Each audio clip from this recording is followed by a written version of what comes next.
Hi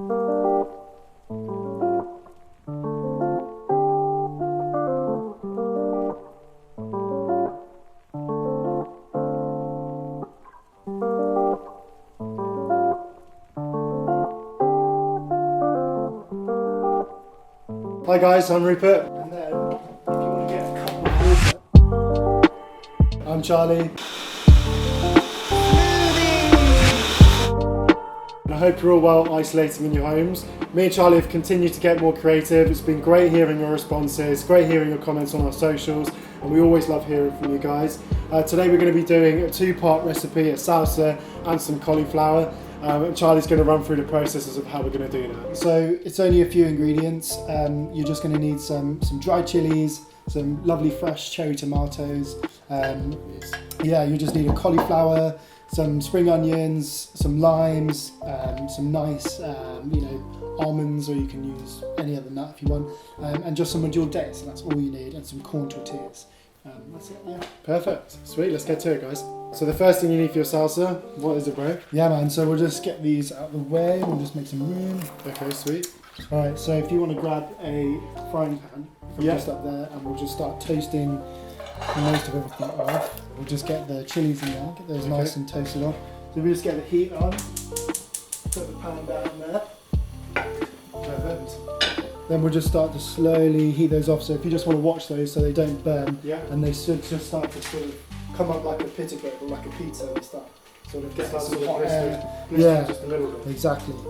And I will start chopping and peeling the onion.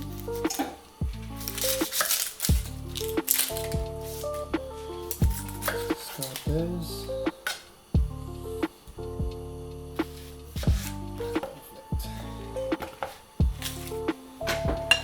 Use any dried chilies, Charlie? You can literally use any dried chili you like, anyone you can get your hands on, as long as it's got some nice depth of flavour to it. Those ones are Guajillo chilies. They're from Mexico, and they're just so nice in flavour. And if you can find those, they're just really good at all sorts of things, in stews. Or I just feel dried chilies are so underrated. So if you can definitely get your hands on some, they just really elevate a dish, and they're used in all salsas around Mexico, and they have hundreds and hundreds of different chilies. So amazing. Yeah. So if you go to the markets there, you just see like all them piled up in these huge baskets of all the chilies. So once they're sort of nice and toasting, they're just rolling through. Just give those a nice hot minute. And we'll start with everything else. Cool, so when your chilies start to sort of smell a bit more fragrant, they're smoking, good. They're nice and sort of blistered a little bit. If you want to tip those into our nice little blender, just get those in there. Whole, you don't need to take the stalks off or anything? No, you don't need to take the tops off, they'll all get used. Perfect. We'll just half a cup of water. Yeah. And just tip a half a cup in there. We'll just fill it up to 200 mils. Sweet. I also like to use a bit of vinegar as well. Vinegar is really, really nice, cider vinegar. Preferably, that's perfect. That really helps the acidity of the dish as well. And then with the hot pan you've got, put that back onto the heat.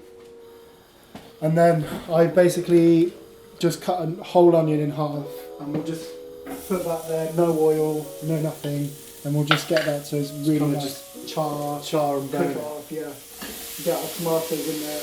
And then you want to pretty much take them to the point where they're going to be sort of blistered and burned. Creates a bit more of that flavour, right? You want burnt, So you can feel it within the salsa. Exactly. And you want the little burnt flakes in the salsa, because that just really fucking tastes so good. The heat. It's super good. Alright, sorry, there you go. Alright then guys, so while that's cooking off, we're going to get that nice and charred. I'm going to cut the cauliflower into florets. So all you need to do is basically cut it like broccoli sized chunks. Pretty much. The exact same concept, just get a little bowl. I'd probably go around that kind of size. You can even break a few bits off with your hands, actually, you don't even need a knife. Super easy. I think cauliflower is such an underestimated vegetable, and people only use it for cauliflower cheese, and you can use it for all types of different cuisines. I like it when you put it in the oven and you put some olive oil and some spices and you just crisp it up. and then it's just like having kale chips or like having. It's just so nice when you got the little end bits all oily and then you get them nice and crispy. It's just nice to char. They're such a nice little snack. Cool. So we'll just do another half of that, and then I think that'll be good. So yeah, cut it in half, and then you can like curve the knife around, and you can sort of take the middle curve the out. knife around the stalk. And get the middle out. Yeah. There's not really a lot you can do with the middle bits. I tend not to use them too much. Perfect. Sweet. If you don't make mess in your kitchen, you're not cooking. Alright then guys, so now we've prepped our cauliflower. What we're going to do is take the tomatoes, because they're nice and charred with the onions, and we're going to put them straight into the blender. So, take this off the heat. Straight in. So you see that nice little burn? So yeah, kind of nice and charred. Super good. You want that kind of burn feeling. And we just leave the onions on the back there. Last little one. Cool, put this one back. Yeah. We'll just flip them over as well. They'll just need like another minute or so. Okay, cool. So then, while that's still cooking off for another minute, what we're going to do is add some lime zest. On a microplane, if you haven't got a microplane, then just use a cheese grater or whatever you use to get the zest off. Yeah. So a good tip is that if you use like acid from like like vinegars, you don't want to mix it with citrus acid just because it makes it otherwise it'd just be two different types of acid. You know what I mean? So you can just use the zest of it, but using the lime juice it'd probably just be a bit too acidic, a bit too much. So if you're going to use just citrus acid, just use that, or you just use the vinegar. That's how I would do it. Sort of like a statement. That's sort of just like a point of reference. Yeah, exactly. You want to do the whole zest of the whole lime? I would, yeah, that's just, definitely. And then I'm going to use a nice hot sauce. This is one of our favourite hot sauces we like to I literally put it over everything. Everything. So good. So, but if you have things like Tabasco, just like a teaspoon of that is also just a really nice little flavour enhancer as well. So I'll just put a little tablespoon of that in there. Cool. Teaspoon. Get that all off. And then lastly, just 1 teaspoon of tomato puree in there as well, just to sort of give it that extra tomatoey hit. Yeah, perfect. Perfect, nice one. And then after those onions are ready, they're good to go? So, they are pretty much good to go.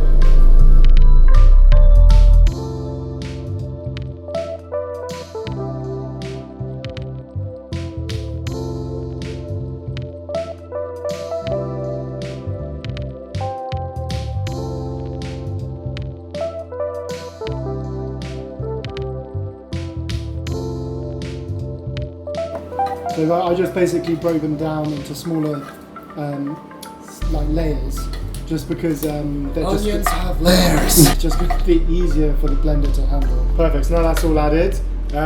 This is ready to blend. Yeah, cool. Lock it down, and then just it doesn't matter. No, you add it. 2 hours later. What are you trying to do? Yeah, the handle's supposed to go there. No, Yeah. it's this way. Like that. Fine. Like Yeah. before. Yeah, no, I get it. Okay. No, wait. Do you want to film it? He's gonna put that in.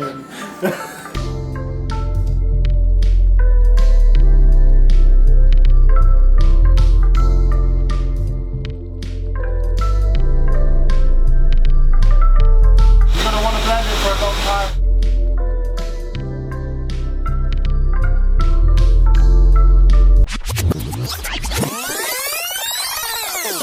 Is it done yet? About 2 minutes. Probably blend it, and then we're probably going to need to season that now. So, do you want to get some salt? Some rock salt, pepper. We'll probably go 2 pinches. Yeah, that's 2.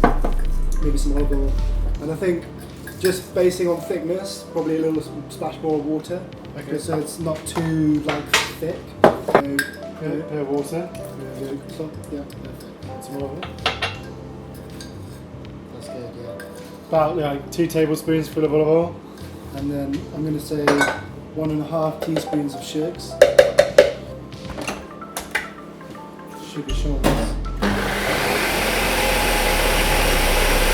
See how the consistency is? Yeah, it's a bit more salsa like now. Otherwise it's going to be a bit like ketchup. Okay, cool. And then we're just going to pour that straight into the salsa bowl.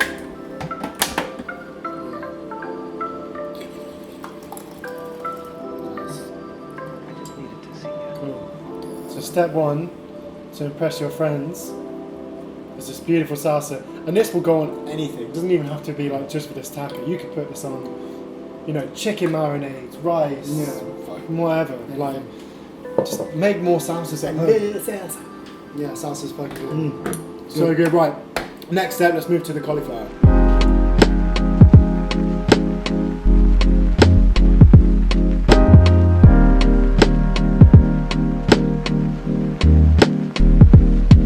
Alright, now we've got a wonderful salsa done. What we're going to be doing is getting the cauliflower and blanching it in some hot water. Put that in.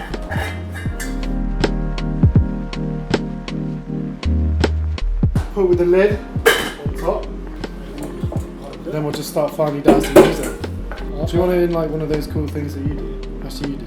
Yeah. No, I want to do it. Okay, just So then what, just like this?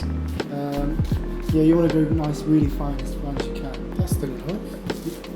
Go all the way through. I'm going Thinner. Thinner. I am going thin. Thinner. That's thin. Those are chunky. You're chunky. Is that thin enough? No. Fuck you. I'll show you how we're done. To be fair. You can see through those. Those are transparent. You know what I mean? See how I take my time? Put some love. You put love. You do love.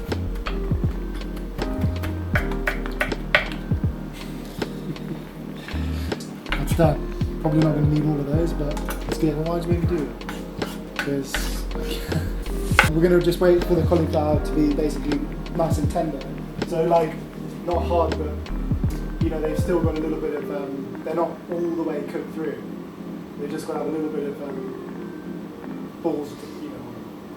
You know what I'm trying to say? What did you try and say? A little bit of what? They're supposed to have some balls on them, like they got fucking. So like a little bit firm. Yeah, basically. Al dente is the word I was thinking. Al dente.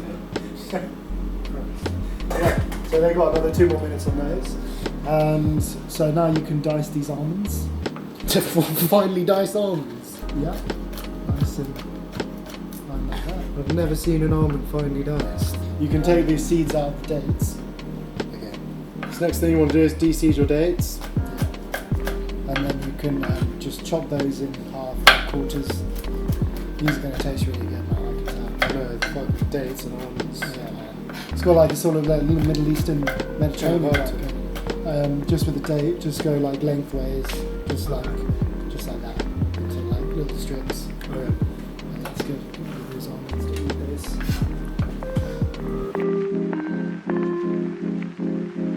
Okay, so the cauliflower's about 4 minutes in. It's nice and sort of al dente. Because when you're going to put It's it got balls on it, Charles. yeah, then you just drain it off. No? Colander. Okay. And then just refresh it with some cold water just so it stops the overcooking. Okay. Perfect. So let's just quick recap. Boil the cauliflower, rinse down to cold water just because it's just a little bit al dente. In the meantime, we've cut our spring onions, our almonds, and our wonderful dates. And then what we're going to do is we've got a pan on heat, and what we're going to do is fry off the cauliflower and then take it away. What we do? Yeah, so fry in some oil, a bit of butter, just get some colour on those so they're nice and crispy. We'll season those up and then basically it's just about assembling from there. Assembling the tacos from there. Yeah, That's it. And that's it. So, touch of oil. Touch of oil. On the pan. Quite a lot of oil, and then some butter as well. Yeah. Yeah. So I put oil in first, just basically to stop the butter from burning straight away. Just, yeah, go straight in. Cauliflower goes in. Really high heat. Salt. I always get scared when it hits the green. Pepper. And it's pretty much ready to go. So when the cauliflower's in the pan and it's just sort of getting some colour in there, Yep. now it's start to add your seasonings. I'm just Okay, going to so- go for plain fajita seasoning, but you can use like smoked paprika, anything you want. So a little bit of fajita seasoning, and that just sort of brings it up. That's it. Put it back down. Put it down. Quick thing about tortillas, you can use any tortilla that you want. It doesn't matter at all. These are corn tortillas, they're gluten free, so for anyone looking for a gluten-free option, go for a corn tortilla. But what we're going to do is we're not going to do anything special to these. We're literally just going to put them in a microwave. And you can put these in at like 4 or 5 at a time. Even if you buy an old El Paso Dormio kit or whatever, take the tacos from there. Just not the hard shell ones because no one really likes those. So, heat up our tortillas.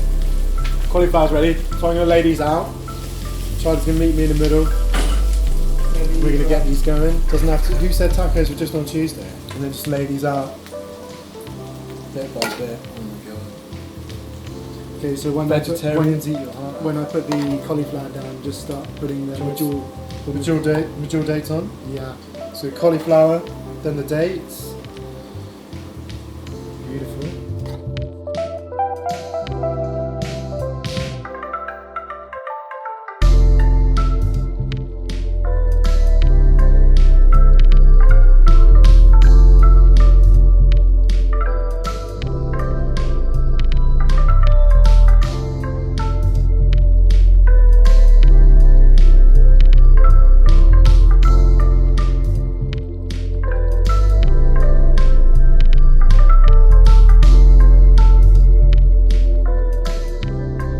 Right then guys, so there you have it, cauliflower tacos with homemade salsa.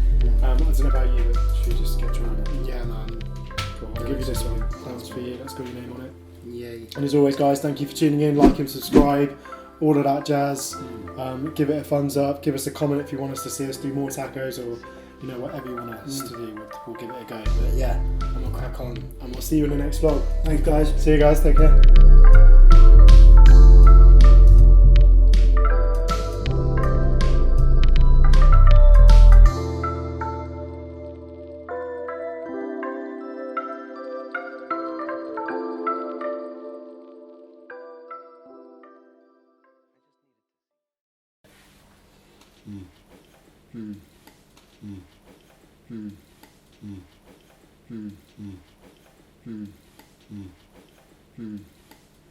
Yeah, really good. They're nice, eh?